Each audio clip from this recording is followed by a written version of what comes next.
Assalamualaikum warahmatullahi wabarakatuh. Sahabat seiman yang dirahmati Allah, Abu Dzar Al-Ghifari adalah sosok sahabat Nabi yang terkenal cerdas dan tegas dalam menegakkan kebenaran. Dari masa jahiliyah, beliau udah menolak untuk menyembah berhala dan meyakini adanya Tuhan yang Maha Esa. Ketika mendengar tentang Nabi Muhammad, dia langsung menempuh perjalanan ke Mekah untuk menemui beliau. Setelah bertemu Rasulullah, beliau pun memeluk Islam dan menjadi bagian dari As-Sabiqunal Awwalun. Di video ini, kita akan menceritakan kisah kehidupan Abu Dzar Al-Ghifari, mulai dari masuk Islam hingga beliau wafat. Oleh karena itu, simak kisah ini sampai selesai agar kita tidak salah paham.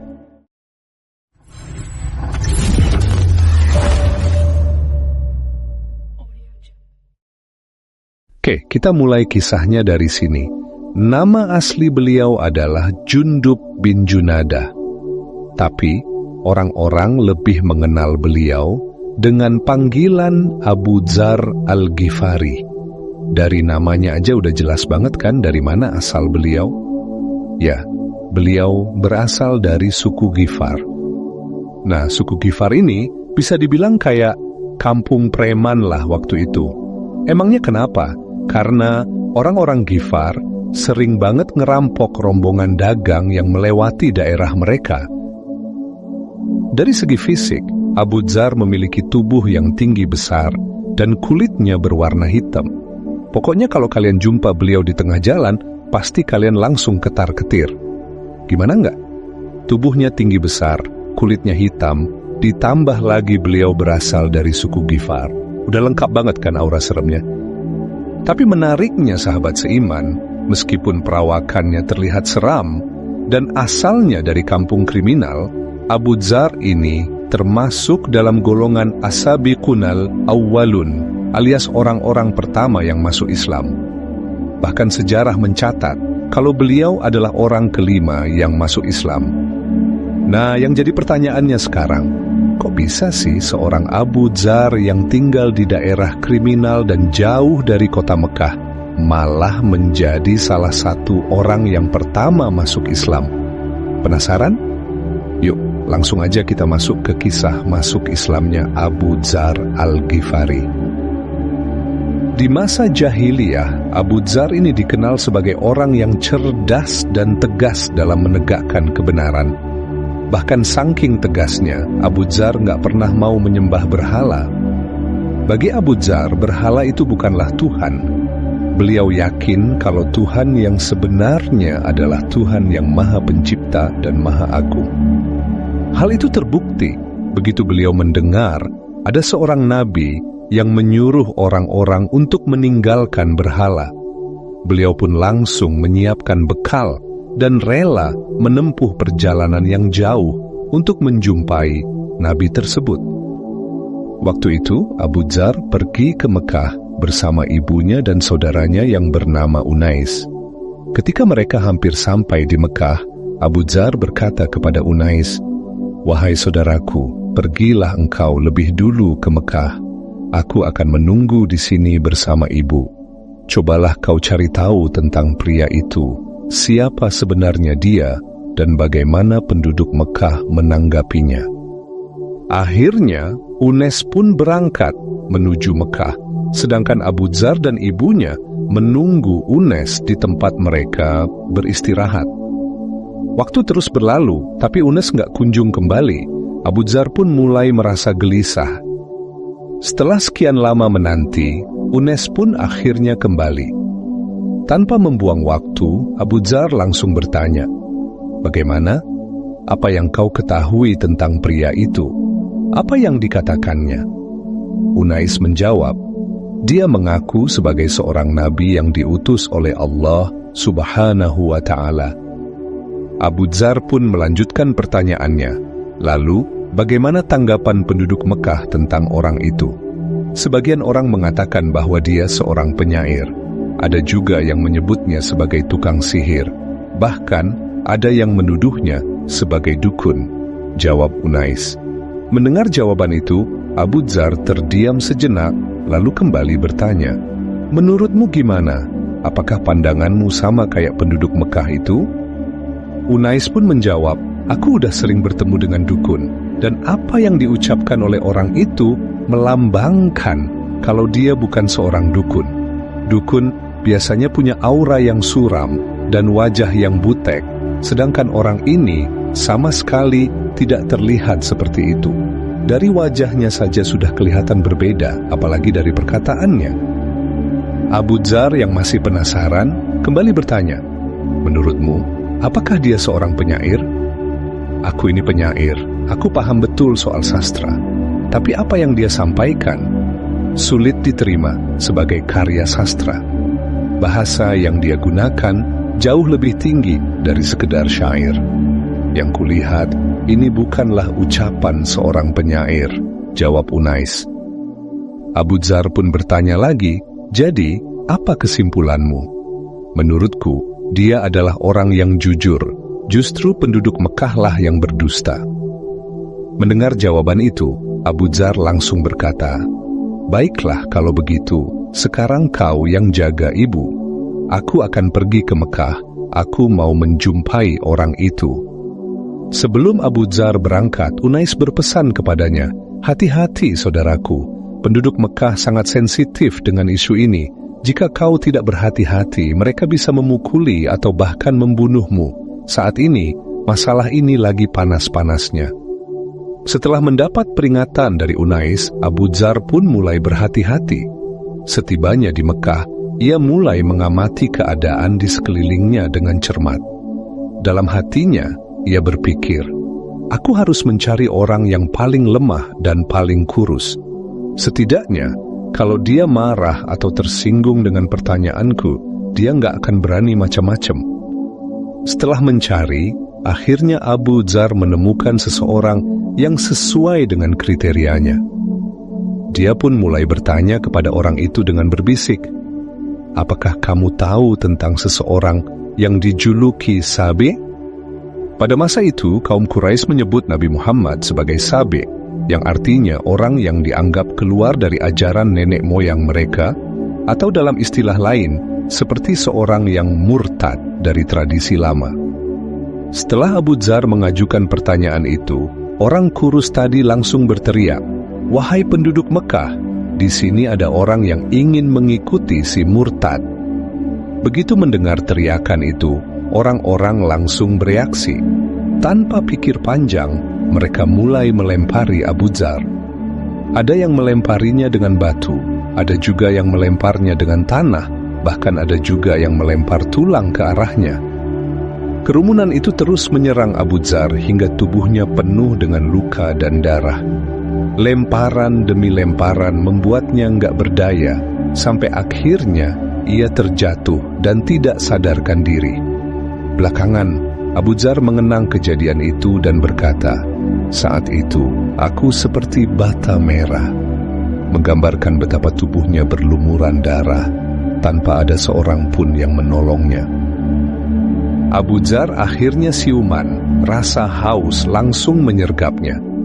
Ia pun berusaha mencari air, hingga menemukan sumur Zam-Zam. Di sana, ia membasuh luka-lukanya dan meminum air Zam-Zam untuk menghilangkan dahaganya. Namun masalah lain muncul. Abu Dzar mulai merasa lapar, tapi tidak ada seorang pun yang peduli atau mau memberinya makanan. Setiap kali rasa lapar menghampirinya, beliau hanya meminum air Zam-Zam. Beliau kemudian berkata, "Selama 30 hari, tidak ada sedikit pun makanan yang masuk ke tubuhku. Aku hanya minum air Zam-Zam, tapi aku merasa sehat, kuat, dan sama sekali tidak merasa kelaparan." Masya Allah, sungguh luar biasa kekuatan iman dan keteguhan hati Abu Dzar. Setelah 30 hari beliau lewati, pada suatu malam yang sunyi, Abu Dzar keluar menuju Ka'bah. Meski saat itu bulan purnama menerangi langit, tapi kota Mekah terasa begitu sepi. Hanya ada 2 orang perempuan yang sedang melakukan tawaf di sekitar Ka'bah. Abu Dzar pun mulai berjalan mendekati Ka'bah. Nggak lama kemudian, kedua perempuan itu pergi, meninggalkan area tawaf. Tiba-tiba datanglah dua orang laki-laki. Mereka adalah Nabi Muhammad sallallahu alaihi wasallam dan sahabat terdekat beliau, Abu Bakar As-Siddiq. Kedua orang mulia itu langsung melakukan tawaf mengelilingi Ka'bah. Setelah menyentuh dan mencium Hajar Aswad, mereka pun melaksanakan salat. Dari kejauhan, Abu Dzar memperhatikan mereka dengan penuh rasa penasaran. Dalam hatinya, ia berpikir, sepertinya ini orang yang selama ini disebut-sebut dalam berita yang kudengar. Ini pasti orang yang mereka anggap murtad itu.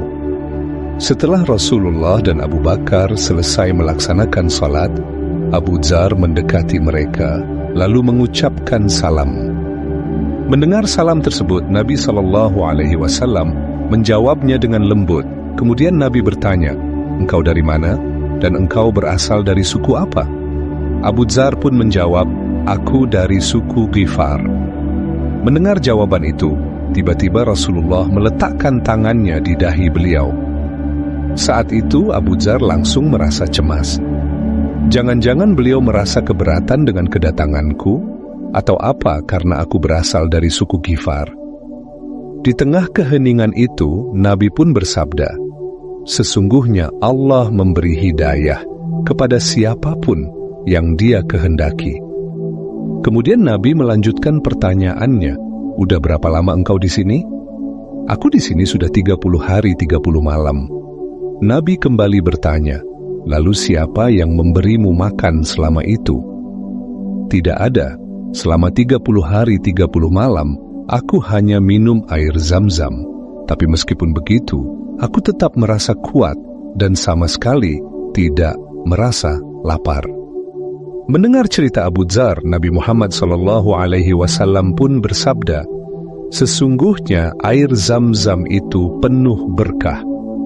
Air Zam-Zam bukan hanya sekadar air biasa, tapi bisa menjadi asupan makanan bagi siapa saja yang meminumnya. Dalam riwayat lain, Nabi juga pernah bersabda, air Zam-Zam itu tergantung pada niat seseorang saat meminumnya. Kalau niatnya untuk menjadi makanan, maka air Zam-Zam akan mengenyangkannya. Jika niatnya untuk menjadi obat, maka air itu akan menyembuhkannya.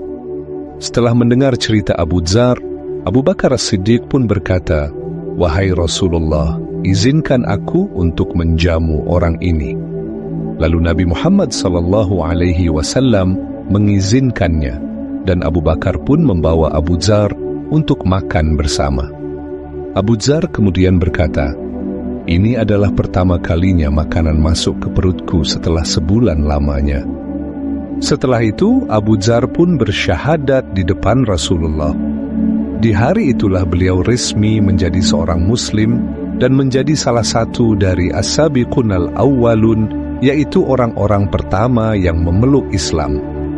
Setelah memeluk Islam, Abu Dzar kembali mendatangi Nabi, lalu beliau berkata, "Wahai Rasulullah, apa yang engkau perintahkan kepadaku?" "Wahai Abu Dzar, sekarang tugasmu adalah pulang. Dakwahkan Islam kepada kaummu, ajak mereka masuk Islam, dan tunggulah komando berikutnya dariku." Namun dengan keberanian dan ketegasannya, Abu Dzar justru berkata, "Demi Allah, aku tidak akan pulang sampai aku mengumandangkan 2 kalimat syahadat dengan lantang di hadapan orang-orang Quraisy." Nah, ingatkan, sesuai apa yang udah disampaikan di awal, Abu Dzar ini sangat tegas terhadap kebenaran. Beliau ini benar-benar sosok yang keras dan revolusioner. Bagi Abu Dzar, kebatilan yang sekarang ada di depan matanya harus dimusnahkan secepat mungkin. Bahkan di dalam sejarah disebutkan kalau Abu Dzar adalah orang yang pertama meneriakkan kalimat tauhid di depan orang-orang Quraisy. Keren banget kan? Maka dengan tekad yang kuat, Abu Dzar pun pergi ke depan Ka'bah. Waktu itu, orang-orang Quraisy lagi berkumpul di situ. Nggak lama kemudian, Dengan suara yang lantang Abu Dzar berseru, "Asyhadu an la ilaha illallah wa asyhadu anna Muhammadar Rasulullah." Kalimat tauhid itu menggema di sekitar Ka'bah. Kalian pasti tahu kan apa yang terjadi selanjutnya? Ya, orang-orang Quraisy langsung murka. Mereka pun langsung mendatangi Abu Dzar dan menghajarnya habis-habisan. Pukulan demi pukulan mendarat di tubuhnya, hingga membuat tubuh Abu Dzar berdarah-darah. Di tengah kekacauan itu, datanglah Al-Abbas, paman dari Rasulullah Sallallahu Alaihi Wasallam. Melihat Abu Dzar yang babak belur, Al-Abbas langsung bergerak melindunginya. Dengan suara lantang, ia menegur orang-orang Quraisy, "Wahai kalian, celaka kalian ini. Apa kalian nggak sadar bahwa orang ini berasal dari suku Ghifar?" Mendengar itu, orang-orang Quraisy langsung terdiam. Mereka tahu betul gimana seremnya suku Ghifar ini. Al-Abbas lalu melanjutkan, "Kalian itu kalau berdagang, jalannya ke Syam. Dan satu-satunya rute yang kalian lewati adalah perkampungan Ghifar. Kalian tahu sendiri, orang Arab itu punya solidaritas yang sangat kuat. Satu suku saling melindungi satu sama lain. Kalau kalian bunuh dia, bisa-bisa kalian gak bakal bisa dagang lagi ke Syam." Orang-orang Quraisy mulai berpikir, bisnis mereka bisa hancur kalau suku Ghifar memusuhi mereka. Akhirnya, dengan berat hati, mereka pun berhenti memukuli Abu Dzar dan membiarkannya pergi. Apa? Abu Dzar kapok? Nggak semudah itu, sahabat seiman. Keesokan harinya, Abu Dzar balik lagi, dan dia ngelakuin hal yang sama. Lagi-lagi, dengan penuh keberanian, Abu Dzar berdiri di depan Ka'bah dan mengumandangkan 2 kalimat syahadat. Setelah semua kejadian dramatis itu, akhirnya Abu Dzar pulang untuk menemui Unais dan ibunya. Begitu sampai di tempat mereka, ibunya dan Unais langsung bertanya karena khawatir, "Gimana keadaanmu, Abu Dzar?" Dengan tenang, Abu Dzar menjawab, "Aku sudah masuk Islam." Mendengar jawaban Abu Dzar, Unais langsung berkata, "Ya sudah, aku juga ikut masuk Islam." Nggak lama kemudian, ibu Abu Dzar pun ikut berkata, "Aku juga masuk Islam." Setelah mereka bertiga memeluk Islam, Abu Dzar, Unais, dan ibunya mulai mendakwahi suku mereka, yaitu suku Ghifar. Dan ternyata dakwah mereka disambut baik oleh suku Ghifar.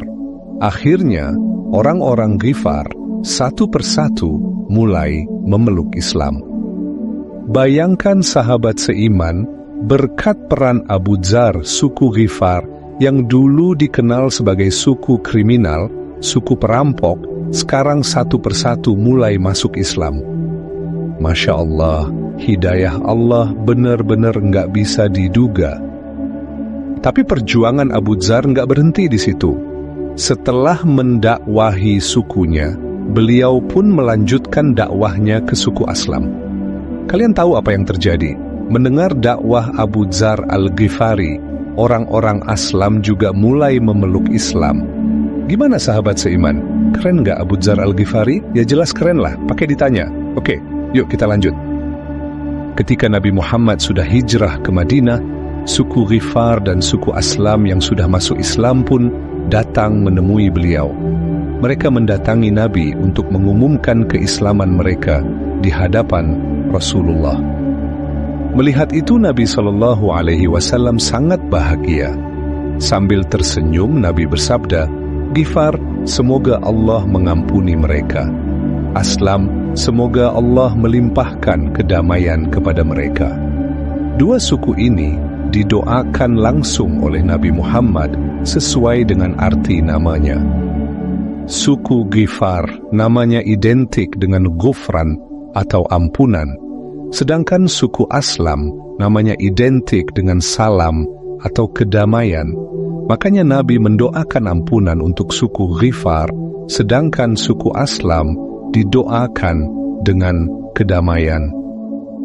Baik, sekarang kita masuk ke dalam sesi yang terakhir, yaitu kisah tentang wafatnya Abu Dzar Al-Ghifari, sahabat seiman yang dirahmati Allah. Abu Dzar wafat di tengah padang pasir, jauh dari keramaian, hanya ditemani oleh istrinya.